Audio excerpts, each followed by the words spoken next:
ala Ibrahim wa ala ali Ibrahim. Wa barik ala Muhammad wa azwajihi wa zurriyyatihi kama barakta ala Ibrahim wa ala ali Ibrahim innaka Hamidum Majid. Rabbi shrah li sadri wa yassir li amri wa hlul 'uqdatam min lisani yafqahu qawli, amma ba'du. Syukur kepada Allah Subhanahu wa taala kerana pada malam ini dapat sekali lagi sama-sama kita berkumpul dan berjumpa di suara kita untuk kita sambung perkongsian kita tentang fiqhul at'imah wal ashribah, the science of food and drinks. Ilmu tentang pemakanan dan peminuman dalam Islam. Of course, untuk kita mengetahui apakah yang halal dan apakah yang haram. Ya. Kerana soal makan dan minum juga ada perkara yang amat penting sekali. Dan kita telah berbincang banyak sebelum pada ini. Sangat 2 tahun dah kot, saya mula berkuliah balik di sini. Dan kita telah melalui beberapa bab yang penting lah ya. Dan pada malam ini kita nak masuk bab yang baru ya, setelah kita bincang tentang definisi makanan dan minuman, hukum asal makanan dan minuman, sebab-sebab kenapa ia dilarang oleh Allah Subhanahu Wa Taala dan Rasulnya ataupun dilarang oleh syarak. 10 makanan yang disebut dalam Quran yang kita tak boleh memakannya. Banyak kuliah saya ambil hari itu, menghuraikan surah Al-Ma'idah ayat ketiga itu. Dan pada malam ini insya-Allah taala kita akan masuk pula makanan atau minuman yang diharamkan dalam sunnah Rasulullah sallallahu alaihi wasallam. Before this yang disebut dalam Quran tak banyaklah ya. Ada 10 saja, saya dah explain one by one ya.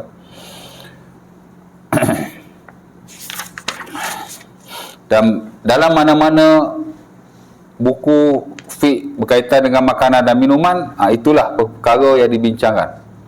Hak kita bincang sebelum ni itulah benda yang penting, benda yang fundamental dan basis hak perlu kita tahu.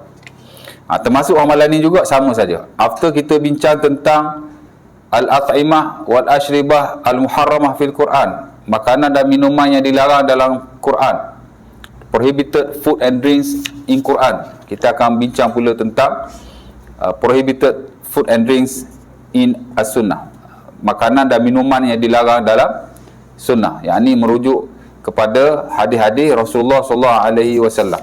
Kerana selain Quran, kita maklum sunnah adalah sumber yang kedua. Hadis-hadis Nabi sallallahu alaihi wasallam adalah sumber yang kedua. Ya, tidak ada yang lain lagi. Hak lain tu after that lah. Tapi Quran dan hadis adalah yang terutama kerana ia adalah wahyu daripada Allah Subhanahu Wa Taala. Quran pun wahyu, hadis Nabi pun wahyu. Ya, pasal Nabi tak sebut benda agama daripada pihak dirinya, from his own self, tak ada. Mungkin adalah sikit sebanyak perkara yang Nabi ijtihad. Sebab itu ulama ada bab khas yang disebut sebagai ijtihadur Rasul, ijtihad Rasulullah. Ada juga benda hak Nabi ya sebut sendiri dulu, tapi after that dibetulkan oleh Allah Subhanahu Wa Taala. Pasal Nabi ni Allah Taala jaga, dia maksum. Maksum ni bukan hanya terpelihara daripada dosa dan kelakuan yang buruk, tapi juga terpelihara daripada melakukan kesilapan-kesilapan yang berusulkan syarak. Tapi kalau kesilapan dari sudut dunia, harus Nabi ni ada juga berlaku.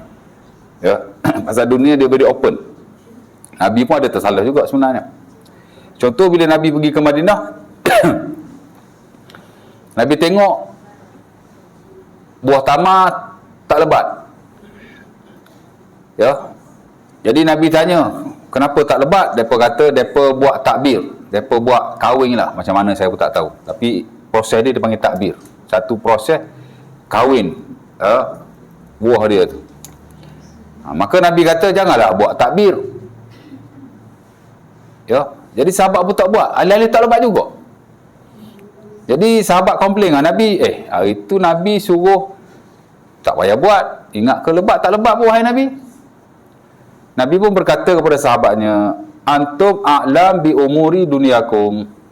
Kamu lebih tahu dalam urusan duniamu. Dan itu hadis sahih, dia akan rasa Muslim. Maksudnya dalam perihal dunia yang tak terlibat dengan syarak, boleh jadi Nabi sebut tu bukan wahyu daripada Allah lah, daripada ijtihad dia sendiri. Ya, boleh ada betul, boleh tak betul. Ya. Pasal benda dunia kan. Jadi tak perlu ikut Nabi dalam hal ni. Kalau awak ada ilmu lebih, awak boleh aja buat. Cerita dia macam tu lah ya. Tapi kalau syarak memang ia dipandu oleh Allah Subhanahu Wa Taala ya. Baik. Kata si pengarang Abu Ubaidah As-Sidawi, nota ni lah ya. Makanan yang diharamkan adalah hadis Nabi. Ya. Ini chapter yang baru lah, tajuk yang baru. Kata beliau, sesungguhnya sunnah Nabi SAW yang sahih. Sunnah-sunnah ni maksudnya semua agama lah. Berasas pada hadis-hadis Rasulullah SAW ya. Sunnah ni ada banyak maksud. Paling basic dua maksud. Pertama, sunnah merujuk kepada sumber kedua dalam agama, after Quran. Ya. Yang ni hadis-hadis Rasulullah SAW. Yang kedua, sunnah merujuk kepada perkara yang tidak wajib, tapi amat-amat digalakkan. Kita kata semayang sunat, semayang sunnah. Kita duk faham, sunnah lain, sunat lain. Kalau sunnah ni sunnah Nabi. Kalau sunat ni benda tak wajib tapi digalakkan kita buat. Sama benda sama saja. Dua-dua tu nama sunnah. Cuma hak ni sunnah merujuk kepada masdar min masadir ad-din, sumber daripada sumber agama, perbuatan Nabi, kata-kata Nabi, pengakuan Nabi. Hadis-hadis Nabi ada lah. Satu lagi sunnah juga, tapi merujuk kepada galakan yang ada dalam syarak tapi ia tidak diwajibkan. Ya. Jadi kalau kita kata semayang sunnah, boleh juga. Tak punya semayang sunat. Ya tak? Biasanya kalau kita kata sunnah Rasulullah lah. Kalau sunat kita tu sunat, benda sama saja. Ya. Sebagaimana kita boleh kata sunnah Rasulullah, kita boleh juga kata sembahyang sunnah. Ya, itu dari dalam konteks bahasa Melayu sajalah. Arab dia sama saja. Dua-dua tu sunnah ya. Satu sunnah sumber agama, satu sunnah ni benda tidak wajib. At-tariqah al-masluka fid din min ghairi iftira' wala wujub. Ya, kata Al-Qasimi dalam Qawaidut Tahdits, selain daripada sunnah sumber agama tu, sunnah juga ada perkara yang tidak wajib tapi amat-amat digalakkan. Dua-dua ni boleh dipanggil sunnah. Jadi orang Melayu je kata sunat-sunat tu. Asal makna dia sunnah juga. Sunnah je. Sin nun ta ya. Tapi ada dua maksud di situ. Jadi yang dimaksudkan oleh si pengarang sunnah di sini ialah bukan benda sunat tu, tapi sumber agama. Menurut sunnah Nabi yang sahih, yakni sumber agama yang kedua tu, hadis Nabi tu. Yang juga wahyu daripada Allah. Memang of course sunnah Nabi yang kita kata sumber tu adalah wahyu daripada Allah. Ya.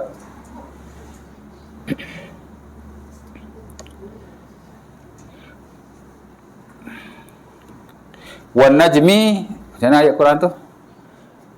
Surah An-Najmi tu. Wan najmi wa ma hawa. Ustaz pun apa kuat sangat. Tu nak ada Quran kat sini. Ada satu masjid tu saya selalu baca Quran. Dia kata, ustaz, lain kali kena baca molek, nanti kena tarik tauliah, dia kata. Tu saya beringat sikit lah kan. Apa?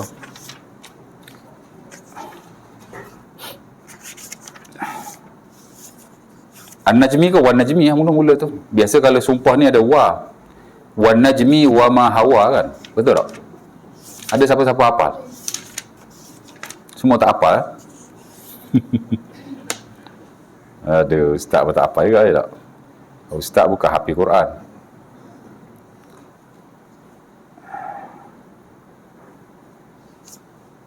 An-Najmu surah yang ke berapa?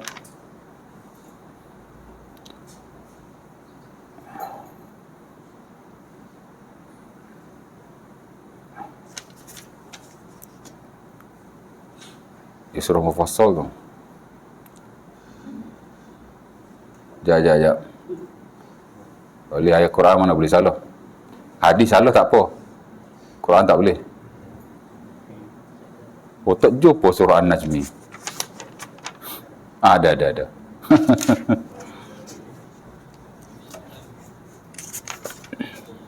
Kata dah. Wan Najmi mesti ada wow sebab ini sumpah.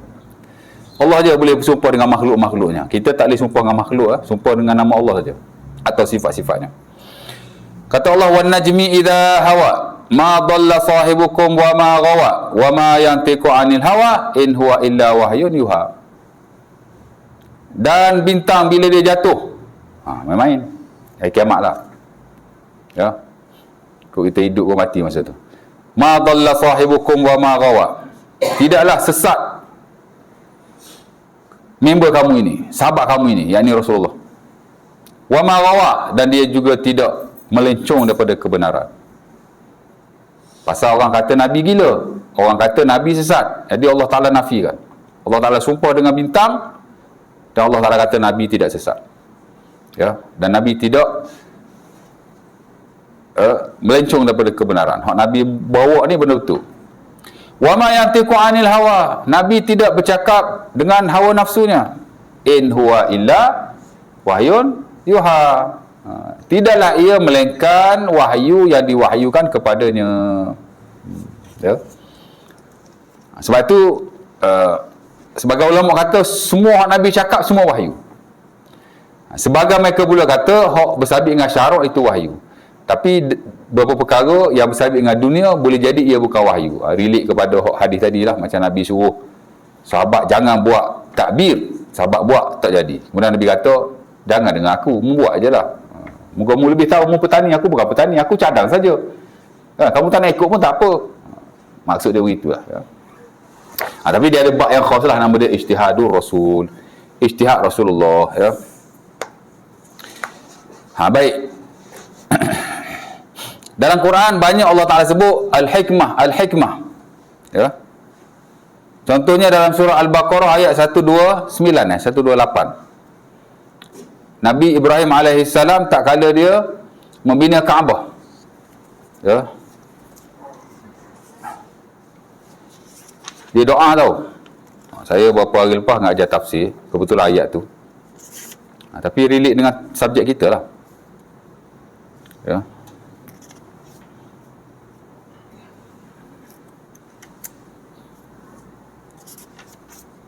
Ini dia. Wa idh yarfa'u Ibrahimul qawa'ida minal bait wa Ismailu rabbana taqabbal minna innaka antas samiul alim. Bila Nabi Ibrahim dan Nabi Ismail membina Kaabah, dia berdoa pada Allah, Rabbana taqabbal minna innaka antas samiul alim. Wahai Tuhan kami, terimalah amalan kami. Kau lah yang Maha mendengar lagi Maha mengetahui. Hujan lah. Hujan. Rabbana waj'alna muslimaini laka wa min zurriyyatina ummatan muslimatan lak wa arina manasikana wa tub alaina innaka antat tawwabur rahim. Dia doa lagi, wahai Tuhan kami, jadikanlah kami dua orang Islam. Islam dah, tapi minta Allah Ta'ala jadi Islam yang betul-betul. Pasal ramai orang dia Islam tapi tak apa Islam tu. Tak? Ya. Cakap pun merepek. Kadang setengah orang tu mencarut, dia marah kita, dia carut. Saya kalau orang carut-carut, saya kata awak jadi orang Muslim yang baik sikit lah. Awak ni Islam ke tak Islam? Tanya gitu lalu. Jadi Muslim yang baik. Ya tak? Nak marah macam mana pun janganlah carut, janganlah maki orang. Ha? Jangan nama je orang Islam. Baik. Jadi Nabi Ibrahim dan Ismail Islam, tapi dia doa kepada Allah, ya Allah jadikan aku dua orang Islam. Mana Islam yang sempurna lah. Ya. Bagi kamu dan zuriat-zuriat kami. Dia doa kepada zuriat-zuriat dia. Antara keistimewaan Nabi Ibrahim, bila dia doa, kebiasaannya dia doa juga pada zuriat-zuriat dia. Bagus Nabi Ibrahim tuan. Ya. Sebelum ni pun dia ada doa untuk zuriat dia juga. Ya. Macam ayat yang 124 ni kan. Bila Allah Ta'ala menguji Nabi Ibrahim, Nabi Ibrahim menerima ujian itu dengan baik. Allah Ta'ala memberi penghargaan kepadanya dengan berkata, qala inni ja'iluka linnasi imama. Sesungguhnya aku akan menjadikan kamu imam kepada manusia, yang ini ikutan. Sebab itu anak cucu Nabi selepas Nabi Ibrahim, anak cucu beliau. Sebab itu Nabi Ibrahim digelar sebagai Abu Al-Anbiya, father of the prophet and messengers. Adam tu Abul Bashar, bapa manusia. Ibrahim bapa Nabi. Allah Ta'ala beri kemuliaan kepadanya. Sebagian besar daripada Nabi-Nabi dan Rasul adalah daripada zuriat beliau, termasuk Nabi Muhammad SAW. Batu tuan-tuan, bila selawat kat Ibrahim. Dan Nabi tidak mengajar selawat yang lain melainkan selawat Ibrahim. Ya, kalau selawat yang Nabi ajar dalam hadis, kalau tak ada Ibrahim, biasa tidak sahih. Ya. Kerana hak sahih ada Ibrahim. Ada banyak lafaz lah. Saya ingat 5 lafaz. Daripada Abu Sa'id, daripada Abdullah bin Amr bin An-As, daripada Ibnu Umar. Tapi mesti ada Ibrahim. Pasal tok dia. Sebagaimana tok dia ingat ke anak cucu dia, zuriat-zuriat bila dia berdoa. Nabi pun ingat pada atuk dia ni. Dan dia syariatkan juga pada umat. Yang ni kita supaya sebut nama atuk dia. Jasa dia banyak Ibrahim ni. Bila Allah Ta'ala kata kami akan jadikan kamu sebagai imam yang akan diikuti oleh orang lain after this, Nabi, Anbiya, umat-umat Islam yang akan datang, apa Ibrahim kata? Qala wa min zuriyati, wahai Tuhan, jangan lupakan kepada zuriat-zuriatku. Aku nak juga zuriat aku dijadikan orang seumpama itu, orang baiklah. Apa jawab Allah? Allah Ta'ala kata, qala la yanalu ahdi zalimin. Allah kata boleh, tapi bukan orang-orang yang zalim. Bukan orang-orang kafir, bukan orang-orang fasik. Sebab tu zuriat-zuriat ni tak ada apa. Ya. Zuriat Nabi pun kalau tak beriman dan tak beramal soleh, neraka juga tak? Tapi kalau zuriat Fir'aun beriman dan beramal soleh, syurga. Zuriat tak ada apa-apa. Okey. Jadi nak cerita ayat tadi, lari sikit tu. Ujung tu Ibrahim kata apa?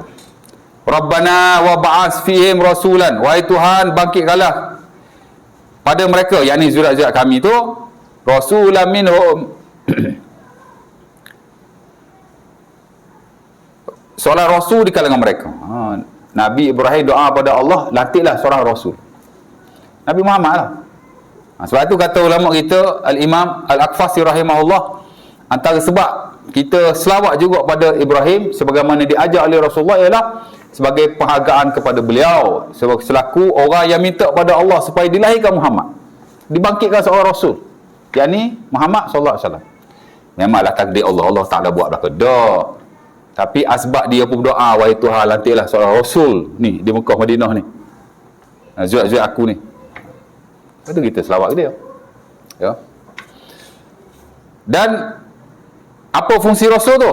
Yatlu alaihim ayatika, yang membaca kepada mereka ayat-ayat kamu.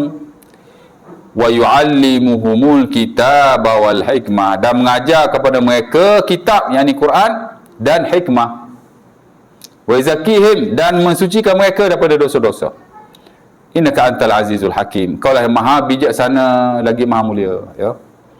Cerita dia al-hikmah. Apa makna hikmah di sini? Kata ahli tafsir, antaranya Imam Qurtubi rahimahullah, ialah as-sunnah. Dan itu juga pendapat al-Imam Asy-Syafi'i rahimahullah. Hikmah-hikmah ni ada banyak maksud, tapi salah satu ialah as-sunnah, sunnah Rasulullah. Bila Allah Ta'ala sebut al-kitab wal hikmah, al-kitab wal hikmah, kitab dan hikmah, merujuk kepada kitab, yakni Quran, dan hikmah, yakni sunnah Rasulullah sallallahu alaihi wasallam selaku sumber yang kedua. Ya. Jadi berbalik pada kata si pengarang, bahasa kepada sunnah Nabi, wahyu yang kedua, sumber yang kedua ini, ada perkara yang telah diharamkan, yang telah dijelaskan oleh baginda, yang juga berasal daripada Allah. Ialah ya ma yantiqu anil hawa tadi kan, wahyu Allah kan, yang mana wajib untuk kita menerimanya. Tak boleh terima hak ada dalam Quran saja, kena terima juga apa yang ada adalah hadis-hadis Nabi sallallahu alaihi wasallam. Ya. Berikut beberapa haiwan yang diharamkan oleh Rasulullah SAW dalam hadis-hadisnya. Memang Nabi ada menyebut tentang larangan beberapa haiwan lah terutamanya. Nabi banyak larang dalam hadis ni haiwan. Sebab itu kalau kita lihat dalam buku-buku fiqh, khusus buku fiqh mazhab Syafi'i, buku-buku teks mazhab Syafi'i lah, bila dia bincang tentang makanan dan minuman yang diharamkan oleh Rasulullah SAW, kebiasaannya dia akan memfokus kepada haiwan.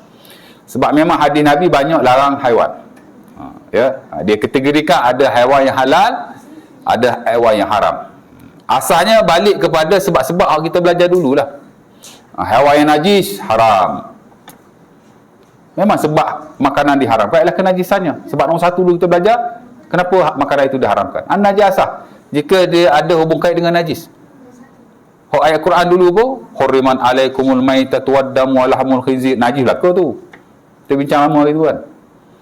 Jadi an-najasah, najis adalah sebab, reason atau illah yang pertama kenapa makanan itu diharamkan. Ya. Jadi ulama buat mahilah mana haiwan yang najis? Al-kalbu wal khinzir. Ya. Anjing dan babi. Sepakat para ulama tak boleh makan. Takkan ada semua ulama yang kata boleh makan. Ya. Soal najis tak najis itu nombor dua. Itu saya dah pernah sentuh dulu. Memanglah majoriti ulama mengatakan bahawa dua haiwan ini adalah haiwan yang najis. Termasuk standard dalam mazhab Syafi'i. Tapi tak semua ulama kata begitu, ya. Imam Syafi'i pun kalau babi contohnya fatwa lama dia kata haiwan suci. Makan memang tak boleh makan, tapi dia kata haiwan suci. Fatwa baru dia kata dia haiwan yang najis. Ya. Tapi kalau ikut Al-Imam An-Nawawi rahimahullah, dia kata pendapat Syafi'i yang lama tu lebih tepat. Di mana babi bukan haiwan yang najis yang perlu disamak atau sertu sebanyak 7 kali. Ya. Anjing sama juga, makan memang tak boleh makan, tapi dari sudut kenajisannya ulama khilaf. Ada kata najis, ada kata tak najis. Pasal nah dalam hal ni dia terhad. Ulama banyak menggunakan ijtihad dan qiyas, ya. Adalah perbahasannya. Ada saya pernah hurai kat tuan dulu ni secara ringkas, ya.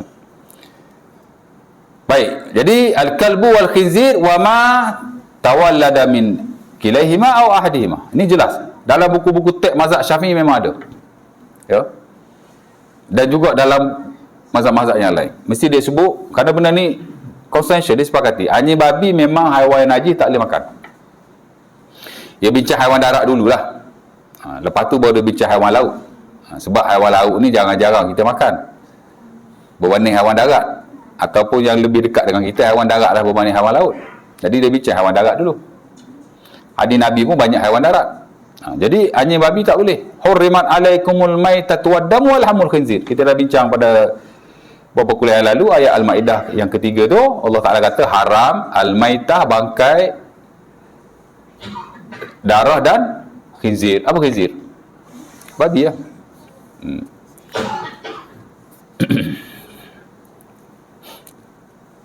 Jadi anjing babi tak boleh. Kerana kenajisannya. Kemudian ada lagi lah haiwan-haiwan lain yang dilarang. Tapi tak banyak lah, tak banyak. Haiwan yang dilarang, ni dia nyatakan satu persatu. Okey, pertama, binatang buas yang bertaring. Ya, dia panggil asibak. Asibak ni binatang buas.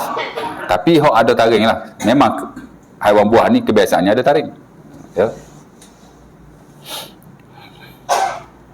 Okey, asalnya ialah hadis Nabi SAW yang diriwayatkan dari Abi Sa'labah Al-Khushani. Abi Sa'labah Al-Khushani ni tuan, dia keluar daripada Madinah pergi ke Yaman. Di situ ada ahli kitab. Dan di situ juga orang-orang mendapatkan makanan dengan berburu. Sebab itu bila kita bincang tentang perburuan juga, after this ada bab berburu, kita akan banyak baca hadis-hadis daripada Abi Sa'labah Al-Khushani. Ya. Ini pun sama juga. Dia kata, nah Rasulullah sallallahu alaihi wasallam an akli zinabi min as-sibak. Nabi melarang memakan apa-apa yang bertaring daripada haiwan buas. Ya, haiwan liar.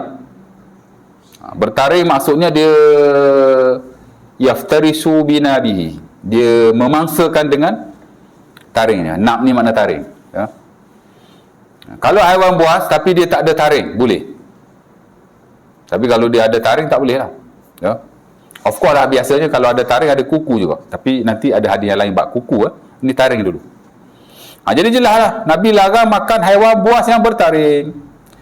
Hadis Abi Hurairah, hadis itu hadis Bukhari Muslim. Ada hadis Abi Hurairah, ada Sahih Muslim sahaja, mengatakan bahawa Nabi berkata, kullu zinabin minas siba' fa akluhu haram. Setiap haiwan buas yang ada taring, maka memakannya adalah haram. Ya. Dan kata si pengarang, banyak lagi lah riwayat-riwayat yang ada daripada Ibn Abbas, daripada Mak Yakrib, daripada Jabir, Ali bin Abi Talib, Khalid bin Awalid, ramai lah ya di kalangan sahabat-sahabat Nabi yang meriwayatkan tentang hadis ini, dan hadis ini tergolong di kalangan hadis-hadis yang mutawatir. Tahu hadis mutawatir? Pernah dengar? Tahu tak? Tak tahu. Kena buat kelas hadis ya?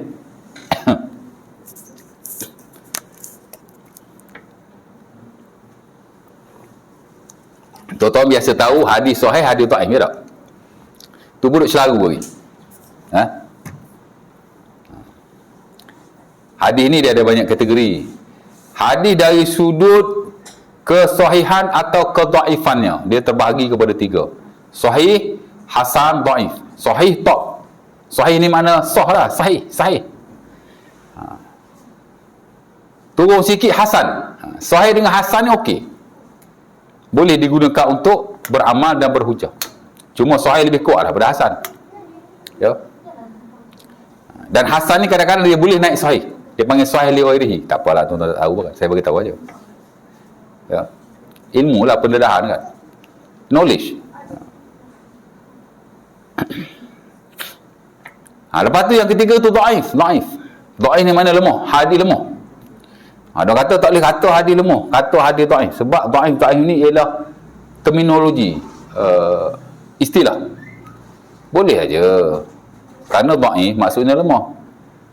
Saya selalu cakap hadis lemah. Pasal dhaif ni mana lemah. Ya. Dan saya pun seorang translator. Saya boleh jadi translator, tuan, betul ya.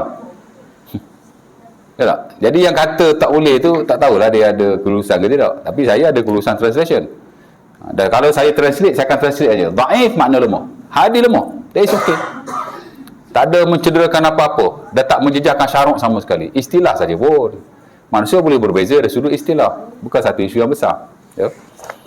Sahih, hasan, dhaif. Ya. Dhaif ada banyak kategori lah. Yang paling teruk, palsu kan.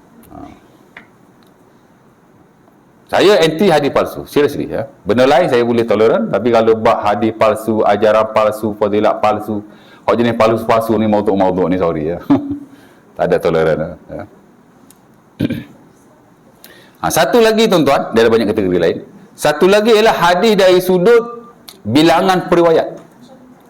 Kalau periwayat dia tu banyak, ramai lah di setiap lapisan. Sahabat ramai, tabi'in ramai, lepas tabi'in pula ramai, itu disebut sebagai mutawatir. Sampai satu-satu hadis tu berpuluh-puluh orang, sampai 100 orang, 200 orang. Jadi mustahil lah orang yang ramai itu berbohong. Betul tak? Sebab itu hadis mutawatir tidak boleh disangkal, dia jadi top hujah. Kalau mutawatir sahih. Sehingga sebagai ulama kata menafikan hadis-hadis mutawatir yang sahih seumpama menafikan Al-Quran boleh jadi kufur. Adalah yang bagi pendapat itu. Ya. Sebab dia very strong mutawatir. Sebab dia diriwayatkan oleh yang ramai sehingga mustahil mereka berbohong. Ya. Kalau tak ramai, dia ada bawah sikit lah. Dia ada aziz, dia ada gharib. Itu tak apalah tuan-tuan.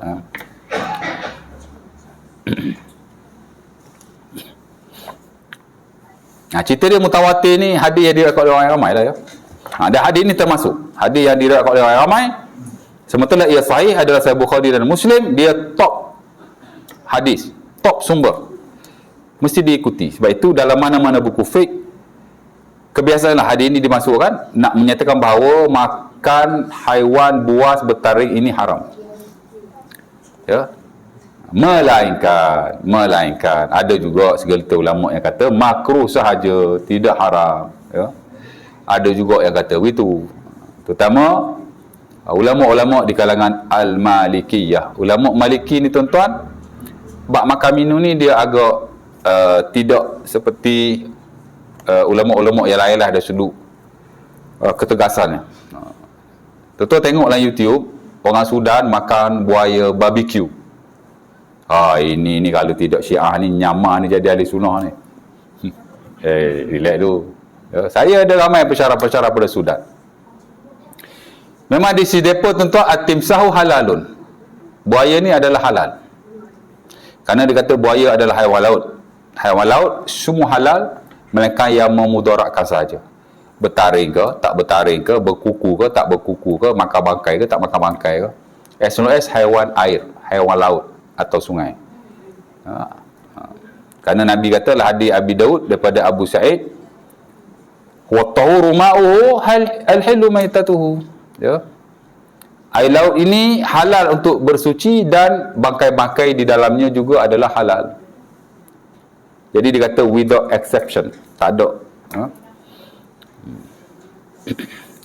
Tapi majoriti kata tak boleh ya. Buaya haram. Pertama kerana dia makan dengan taringnya.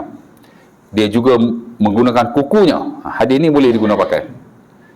Dan pada masa sama dia haiwan yang jijik. Sedangkan Allah Ta'ala kata dalam beberapa ayat, yasalunaka macam mana ayat tu? Yasalunaka ma uhilla lahum qul uhilla lahumut tayyibat. Surah Al-Maidah ayat yang pertama. Ya, bukan. Ayat yang ketiga. Kau keempat.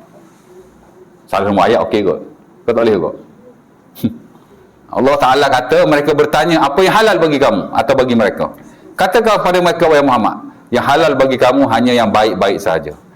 Bukan yang jijik-jijik. Kerana dalam surah yang lain Allah Ta'ala kata wa yuharrimu alaihimul khaba'is. Kalau jijik haram. Dah lah makan dengan kuku, dengan taring. Lepas tu jijik pula. Betul tak? Lepas tu makan bangkai pula. Allah. Lepas tu pula dua alam. Jadi ada banyak bertindan-tindan di situ. Sebab itu majoriti kata haram. Tapi hak depa kata halal pun dia ada hujah dia juga. Dia nak makan sekali dia lah kan. Ini pendedahan, knowledge. Ya. Ni cerita 7-8 tahun ada seorang juga tu dia mengajar. Dia kata apa? Allah ni pelik-pelik lah. Dulu-dulu kita tak pernah dengar buaya boleh makan apa lagi? Gajah ke apa dia cakap. Dekat sini, suruh dekat sini. Lalu ni kita dengar dia kata. Wahabi lah ni dia kata. Wahabi juga salah. Awak tak belajar memanglah awak tidak tahu. Ya tak? Ya.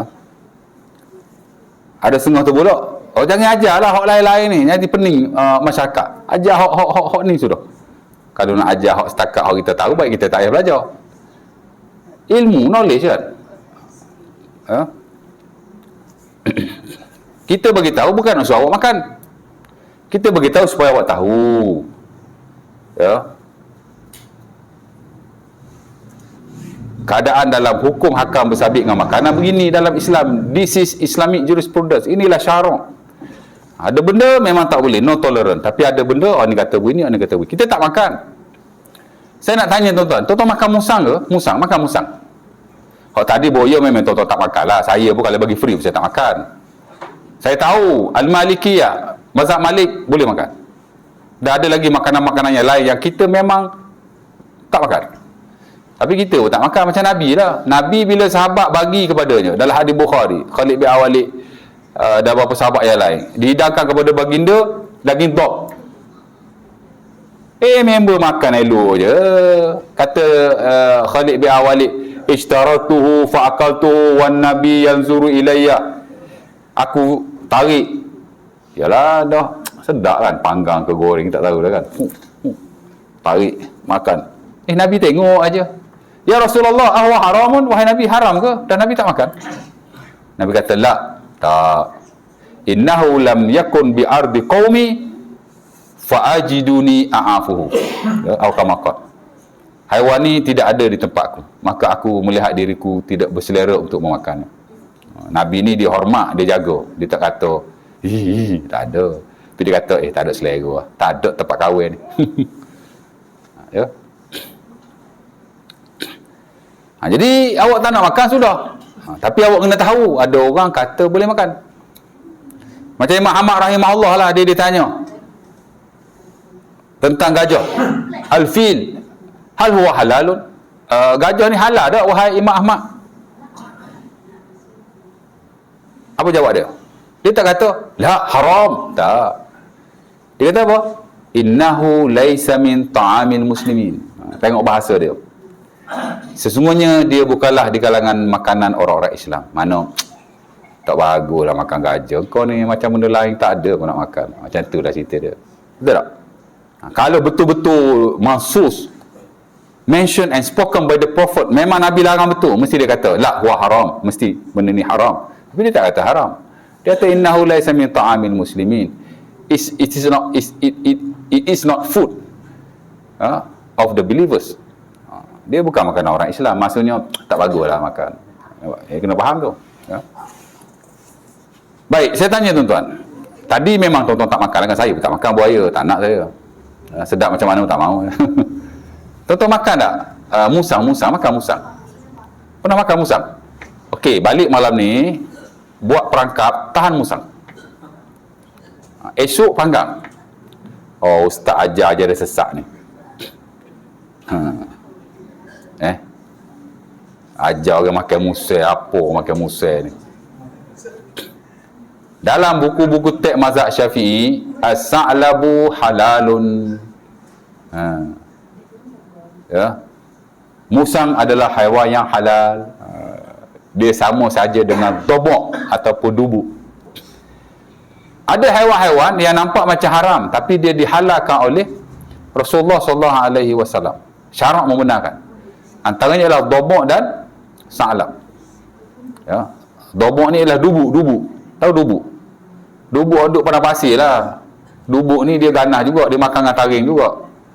Tapi Islam benarkan kerana Nabi ada sebut dalam hadis, Nabi benarkan.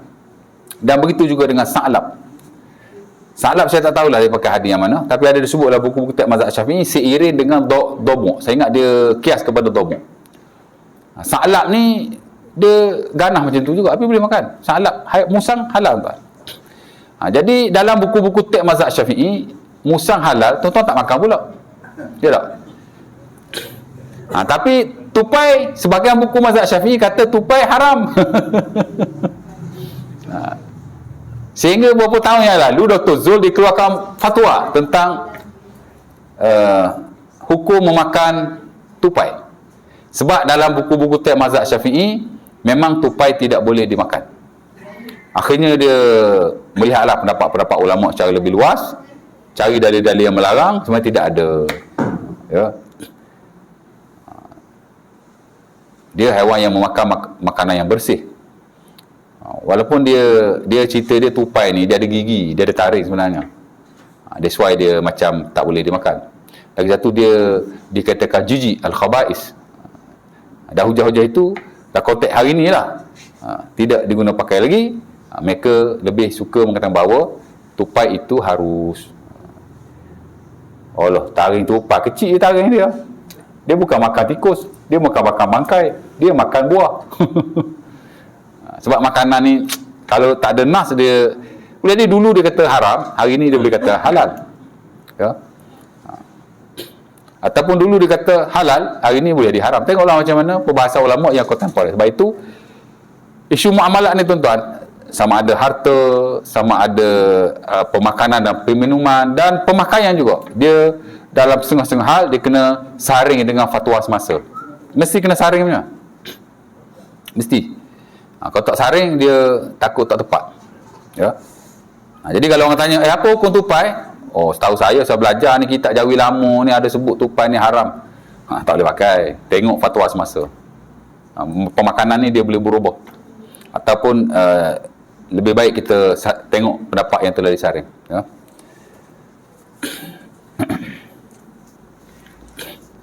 Isyak ke? Oh, nak isyak lah. 8.32 isyak.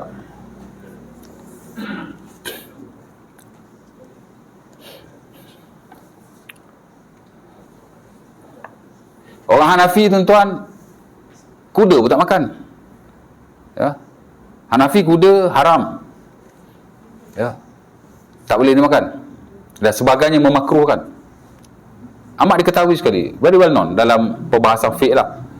Makan dan minum ni tentang kuda. Memang ulama ada bahas, kuda ni boleh makan ke tak boleh makan. Majoriti kata halal lah.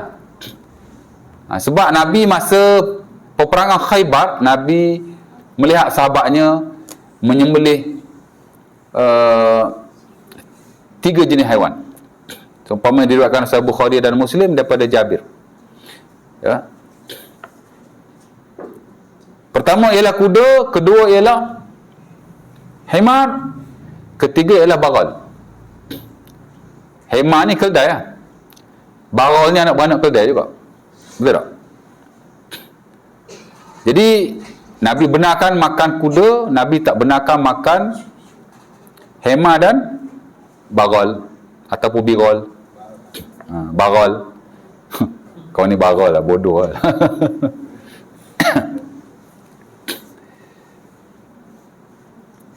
Jadi sahabat buang lah. Hemar dengan bagal sahabat buang, tapi kuda sahabat makan. Masalahnya ada hadis yang lain dalam Sunan Abi Daud, Khalid bin Al-Walid kata Nabi tak bagi makan. Jadi sebagai ulama kata Nabi tak bagi makan tu dulu. Setelah peperangan Khaybar, Nabi membenarkan. Ada yang bagi pendapat begitu. Dan yang pendapat paling tepat ialah pendapat Al-Imam An-Nawawi rahimahullah. Dia kata larangan memakan kuda itu tidak sahih. Dan dia tak boleh challenge hadis di mana Nabi membenarkan makan kuda seumpama yang diriwayatkan oleh Muslim pada Jabir atau Bukhari itu. Ya. Katanya hadis Khalid bin Al-Walid ni dhaif bi ittifaqil ulama min a'immatil hadis. Fa kaifa yanhad hadzal hadis ad-dhaif amam al-hadis alladhi rawahu Jabir fi sahihain. Dia kata hadis yang larang makan ni tidak sahih, sepakat para ulama di kalangan ahli-ahli hadis. Macam mana hadis yang dhaif boleh challenge hadis yang sahih dalam Sahih Bukhari Muslim pula tu. Jadi dia kata boleh makanlah. Tapi kalau ikut yang standard mazhab Hanafi, tak boleh makan. Melainkan mazhab Hanafi yang terkemudian. Banyak ambil ataupun ada di kalangan mereka yang beralih kepada boleh makan setelah melihat kepada nanas yang sahih itulah. Ya. Tapi masih ada lah yang stay kepada yang standard dalam mazhab itu. Pasal ulama ni tuan-tuan kadang-kadang ada yang dia beralih, ada yang tak beralih. Tengoklah macam-macam pendekatan kan, terpulang lah kan. Baik. Jadi tak boleh haiwan buas contohnya apa? Singa. Harimau. Apa lagi? Haiwan buas. Jadi kuku mana pun tak boleh makan. Dan haiwan-haiwan buas seumpama ini sebagaimana dia tidak boleh dimakan dalam fiqh pemakanan, dia juga tidak boleh dijual beli. Kita belajar dalam fiqh muamalat. Innallaha iza harrama syai'an harrama samanahu. Nabi sebutlah hadis Abi Daud daripada Ibn Abbas yang jadi perimeter dalam bab ni ialah apa-apa yang Allah Ta'ala haramkan memakannya, Allah Ta'ala juga akan haramkan jual beli daripadanya. Ataupun apa-apa hal yang boleh menyebabkan harga daripadanya. Tak boleh jual beli, tak boleh sewa menyewa. Ya. Hatta kalau kita nak bagi free ke orang pun, dia akan makan, tak boleh juga. Bawa kereta, langgar. Kambing, boom. Allah mati kambing. Yalah dalam sawit tak tahu siapa punya kan. Nak sembelih tak ada. Malah tadi ada orang tanya saya, Ustaz, ada kawan saya ni, dia langgar lembu. Langgar lembu tu pun dah kena langgar, nak mati dia sembelih. Lepas tu dah dalam sawit sana kan. Tak tahulah balik dia orang Kuala Berang, Terengganu. Ya. Jadi kata tak tahu nak buat lagu mana lembu tu. Ya lalang dah langgar, daripada dia mati free, baik sembelih ya tak? Kalau saya sembelih. Tapi memang macam tu. Kalau tuan-tuan langgar lembu tu pergi jalan, tuan-tuan takkan cari tuan lah. Tak ada siapa nak mengaku pun. Paling-paling mengaku kena bayar. Saya dulu, atuk saudara saya memang bela lembu. Dan kalau lembu mereka kena langgar dulu, zaman saya kecil-kecil dulu, memang ada lembu Kena langgar. Memang dia takkan mengakunya. Sembunyi belakang rumah lagi ada. Paling-paling kalau mengaku, kena bayar. Sama juga dalam kes ni pun. Jadi bila dia langgar lembu tu dah nak mati. Alang-alang dia kata mati bangkai, baik dia sembelih, dia pun sembelih. Tapi dia fikir pula, alamak nak gana lembu ni. Dia pun buat balik. Dia tanyalah orang tertentu, orang tu kata, bagilah kat orang. Ya. Sedekahlah. Daripada dibuang begitu saja, bagi saja. Niat kepada tuan lembu tu lah. Tapi kalau nak ambil duit, tak boleh. Sebab awak repair, claim insurans. Tapi kalau awak repair pakai duit sendiri, awak boleh jual lah sedikit daripada lembu tu untuk nak cover kos awak. Sebab sepatutnya tuan lembu tu kena cover tu. Habis tu tuan lembu tu dah hilang entah ke mana, memang takkan mengaku punya. Jual sedikit untuk cover kerosakan. Kalau awak betul-betul keluar duit lah. Kalau awak tak keluar duit, awak tak boleh ambil. Kalau lebih tu sedekah kat orang. Ya. Kebetulan dia jumpa saya tu, dia tanya saya, betul tak Ustaz hak nasihat lagu tu? Saya kata, kalau saya pun, kalau orang tanya, saya akan nasihat begitu jugalah. Kira pandai lah Ustaz tu. Pandai lah tu. Mana dia suruh buat balik daging ni sedekah pada orang. Kalau ada kos, juallah sikit untuk cover. Kalau tak ada, sedekahkan semuanya. Jangan dibazirkan daging lembu itu. Sebab lembu tu sudah dikira seolah-olah macam lembu yang tidak bertuan. Memang dalam muamalat, saya bagi tahu je lah, memang ada slot. Harta-harta yang tidak bertuan ni sama ada dua. Pertama, diberi kepada Baitul Mal. Yang kedua ialah diberi kepada fakir miskin. Jadi apa yang Ustaz tu cakap tu, saya rasa saya pun akan nasihatkan benda yang sama. Saya rasa macam betul lah, tapi tak tahulah, tanya orang lagi, saya kata. Ya tak? Isyak lah. Macam mana lagi sembelih lembu tadi tu? Sebelum tu saya cerita pasal apa? Ada poin tu. Sebelum cerita lembu kena langgar tadi apa? Cepatlah, ada poin tu.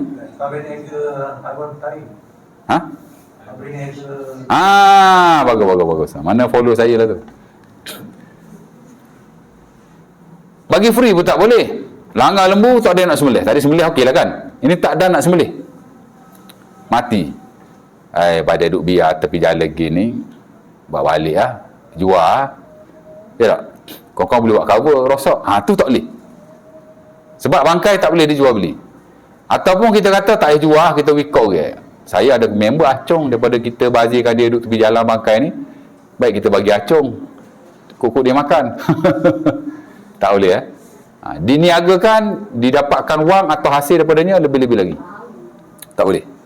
Sebab tuan-tuan, sebagaimana kita tak boleh makan benda haram, orang bukan Islam pun tak boleh makan juga. Di sisi Allah Subhanahu Wa Taala. Memang mereka tak terikat dengan hukum syarak, tapi tuan-tuan ingat kita je tak boleh minum arak. Mereka boleh. Di sisi Allah mereka tak boleh minum juga. Cuma mereka tidaklah termasuk dalam konteks hukum syarak yang 5 wajib haram harus tu. Di sisi mereka. Tapi di sisi Allah, orang bukan Islam tuan-tuan, esok-esok dia masuk neraka, Allah Ta'ala kata, masalah kaum fi saqar, qalu lam nakum minal musallin. Depa Allah Ta'ala tanya esok, pasal apa masuk neraka saqar ni? Dulu kami tak solat katanya. Jadi orang bukan Islam, dia bukan hanya diazab kerana tidak beriman, tapi dia juga akan diazab oleh Allah kerana tidak melakukan ibadah yang diperintahkan. Dan kerana sebab dia melakukan benda yang dilarang jugalah. Ya. Fawailul lil musyrikin alladzina la yu'tuna zakah. Allah Taala sebut dalam Quran, orang musyrikin dia akan masuk neraka kerana mereka tidak menunaikan zakat. Sekarang ni orang bukan Islam wajib zakat tak? Tak wajib. Zakat ni macam sembahyang lah. Ya tak? Apa syarat sembahyang?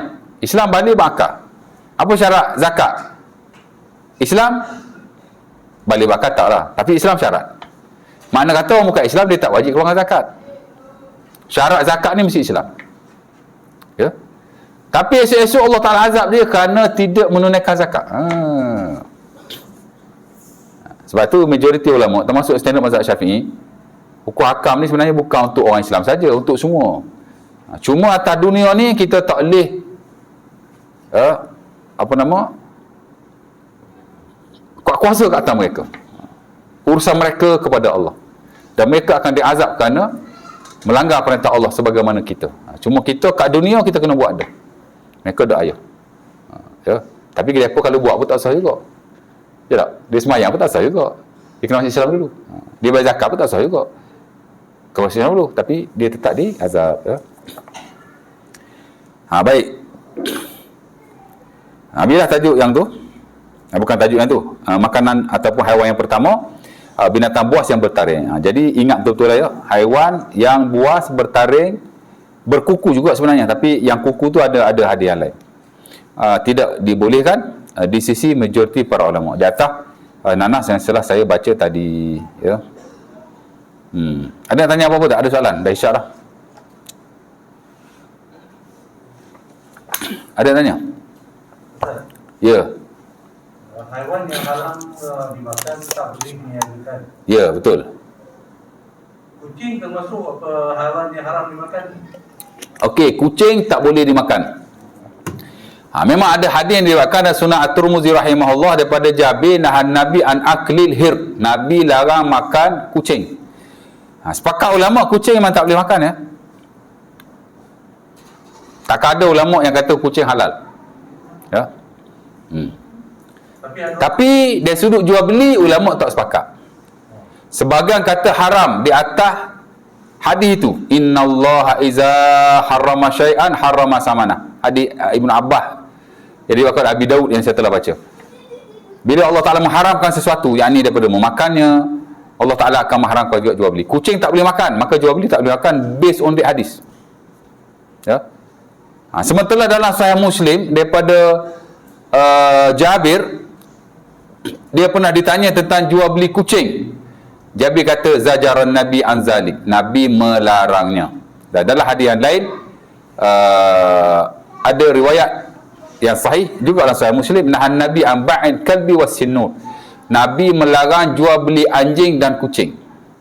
Sebab itu sebagai ulama, tapi dia tidak majoriti, dia minoriti, macam Al-Imam Ibn Qayyim. Ni tokoh besar tuan. Ya, macam Al-Imam Asy-Syaukani rahimahullah. Syaukani ni kira ulama yang latest. Ya, ulama yang terbaru lah dalam 200-300 sebelum ni, setelah 100-200 tahun sebelum ni. Juga melarangnya. Dah ada lagi dah beberapa individu ulama yang lain. Tapi majoriti kata harus, termasuk yang standard mazhab Syafi'i. Dan sebagai lain memakruhkan sahaja. Pasal apa? Walaupun ada larangan daripada Nabi, macam Nawawi kata lah, Nawawi kata kucing ni dia tak macam anjing. Walaupun Nabi sebut anjing dengan kucing sekali, tapi tak bermakna dia sama. Anjing kalau dia jilat bekas-bekas makanan, dia jadi najis. Bekas makanan, air itu mesti dibuang, bekas makanan mesti disamak, atau bekas minuman itu sebanyak 7 kali. 7 kali air kan. Idza waqala kalbu fi ina'i ahadikum falyaghsilhu sab'an ihdahunna biturab. Hadis Muslim dari Ibn Abbas, ni tuan-tuan belajar dalam fiqh tu bab najis lah, kitab taharah kan, bab najis tu. Anjing kalau dia jilat bekas-bekas makanan atau bekas minuman, Nabi kata awak kena samuk atau sertu 7 kali, 1 kali dengan air. Dan dikirkan benda-benda lain lah dengan bekas makanan itu. Oh, dia jilat kaki kita, oh samuk kan, sertu. Dia jilat baju kita, sertu. Majoriti kata begitulah. Ada juga yang kata tak wajib sertu, ada je. Tapi nak cerita yang standard mazhab Syafi'i, yang majoriti yang sepatut kita lakukan, kita sertu lah. Tapi kalau kucing, kucing apa? Allah, rumah saya kucing, berambut kucing. Kiri kanan duk kucing, duk berok duk lah pergi kucing. Sebab jiran saya pencinta kucing. Rumah lama saya sama juga, jiran saya pencinta kucing. Tapi 3-4 ekor je kucing dia. Kadang-kadang dia kencing depan rumah saya. Saya ni bukan pencinta kucing, pada sudah tu saya lah. Kadang dia berok, Allah berok, untuk marah betul pagi-pagi ya. Tengok tak kucing, mana dalam pasu, bawah kereta, wahi berok lah. Ada bawah kereta ke, parking ada pasir. Jadi, mari nak marah jugalah. Ya tak? Tiba-tiba bila saya pindah ke Bandar Baru Sungai Buloh, dapat jiran yang lebih-lebih lagi pecinta kucing. Allah. Bukan kata 2-3 ekor, berbelah-belah ekor. Aduh, lagi pening. Ada-ada saya kata, lepas tu kita kena bersyukur. Dulu kita marah, tak marah lah kan, tapi tak suka jiran yang cintakan kucing. Padahal 3-4 ekor je kucing dia. Ni dapat belah-belah ekor tuan. lagi pening kepala saya. Rupanya kita kena bersyukur jugalah ya. Tuan-tuan pun kalau ada jiran yang pelik-pelik, yang kadang-kadang menjengkelkan tu, bersyukurlah. Kau esok tuan-tuan pergi tempat lain dapat jiran lagi teruk dia. Ada orang dia ceraikan bini dia. Orang tanya dia, pasal apa mau cerai bini mu? Oh, bini aku tak pakai ya tau. Ajar gini. Lala dia kahwin dapat bini lagi teruk pada bini dulu. Ambil kau. Dia kena bersyukur kan. Okey, jadi kucing dia jilat kena sama ke? Tak. Betul tak? Bila dia jilat bekas air kita najis ke macam anjing? Tak perlu tuang. Hatta sahabat Nabi Ka'ab bin Malik, bekas wuduk dia tu anjing pergi jilat. Ni dalam ta'aruf ada bab dia panggil asaril hayawanat, bekas-bekas jilatan haiwan. Tuan-tuan belajar fiqh ta'aruf? Tak belajar juga hadis, tak belajar fiqh ta'aruf, tak belajar apa itu tuan belajar ni? Okey, dia ada asarul hayawanat ataupun babul asar, maknanya bab air yang dijilat oleh haiwan-haiwan tertentu. Kalau anjing confirm lah ya. Tapi kalau kucing dijilat tak najis tuan. Ka'ab bin Malik bekas wuduk dia anjing pula, kucing pergi jilat, dia ambil wuduk, tiba anak saudara dia kata, tak najis ke? Dia kata, Nabi kata, innaha laisa binajisin, innaha alaikum minat tawafin wa tawafat. Dia kata, Nabi kata, ia tidak najis. Kucing ni ialah tawafina wa tawafat, haiwan yang tawaf-tawaf di kalangan kamu, mana dia sering berada di sisi kamu, jadi dia tidak najis. Jadi ada beza lah kucing. Sebab itu kata Nawawi, kucing walaupun ada yang mengharamkan datang larangan itu, tapi melihat kepada keadaan kucing dan of course hadis Nabi yang lain, dia tidak haiwan yang najis dan dia sering bersama kita. Dan kata Nawawi, masyarakat sering hadiah kucing, pinjam kucing. Jadi dia kata kalau ada keperluan ataupun hajat-hajat tertentu untuk jual beli kucing, maka dia kata halal. Ya. Bai'uhu halalun wa samanuhu halal. Itu kata Nawawi. Jual beli dia halal dan duit yang kita dapat daripada itu juga halal. Itu pendapat ulama lah. Cerita dia majoriti kata harus ya. Segelintir kata haram dan sebagainya kata makruh. Kalau tanya saya personally, saya suka kepada yang kata haram lah. Ya. Baik kepada knowledge masing-masing lah. Sebab saya lihat penghujaan setiap pendapat tu. Tapi kita boleh saja berpegang dengan pendapat majoriti yang kata tidak haram. Kalau nak beli sekarang ni ada orang pecinta kucing, beli seekor kucing sampai RM50,000, biarlah dia ada duit kan. Sementara dalam fiqh majoriti, bahkan yang standard mazhab Syafi'i pun kucing tidak haram. Saya kata okey saja, boleh saja. Boleh insya-Allah taala. Itu je lah. Ada nanya lagi? Cukup tu. Cukup dah apa ni? Kulul azhar. Assalamualaikum warahmatullahi wabarakatuh. Kita tutup majlis kita dengan tasbih kafarah dan surah Al-Asr.